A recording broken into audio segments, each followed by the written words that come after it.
مولانا کلیم صدیقی کی رہائی کا مطالبہ کرتے ہوئے بنگلورو کے علماء کرام نے احتجاجی مظاہرہ کیا۔ صدائے اتحاد کے سرپرست مجاہد علی بابا کی صدارت میں ہوئے اس احتجاج میں اتر پردیش کی یوگی حکومت کے خلاف سخت برہمی کا اظہار کیا گیا۔ اس موقع پر مظاہرین نے کہا کہ مولانا کلیم صدیقی ہندو مسلم اتحاد اور امن کے داعی ہیں۔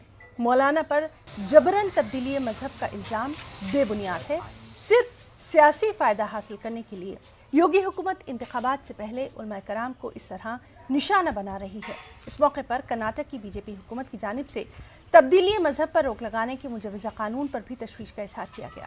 علماء کرام نے کہا کہ مذہب اسلام نے زور اور زبردستی کے ساتھ مذہب تبدیل کرنے کی اجازت ہرگز نہیں دی ہے۔ میں ایک ادنا سا انسان ہوں، یہاں سارے علماء ہیں، میں ایک فقیری لائن کا آدمی ہوں۔ مجھے برداشت نہیں ہوتا کہ اس قدر ہماری قوم کے اوپر یہ لوگوں کی جو ظلم اور بربریت ہو رہی ہے۔ کہیں کسی کو جان سے مار دیا جاتا ہے، کسی کی داڑھی لوچ لی جاتی ہے، کسی کے اوپر پگڑی اچھالی جاتی ہے۔ کہاں تک سہ سکتے ہیں؟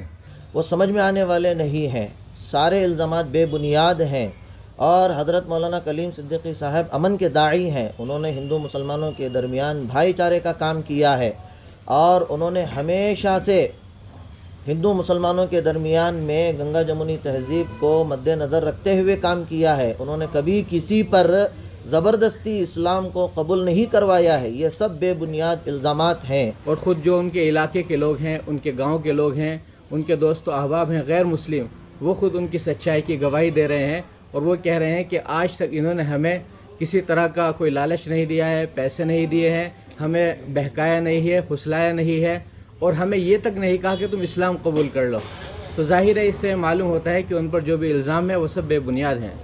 اپنی پارٹیوں کے جو بڑے ہیں، جو صدر ہیں، ان کو بات کر جو ہے آواز اٹھائیں اور علماء کو رہائی کا مطالبہ کریں۔ صرف ووٹ کے استعمال کے لیے علماء یاد آتے ہیں، اور اتنی بڑی شخصیت، اور ان کو پولیس نے ATS نے اٹھایا ہے۔ ابھی تک کرناٹک کی طرف سے جو سیاسی قائدین ہیں ان کی طرف سے کوئی آواز نہیں ہے۔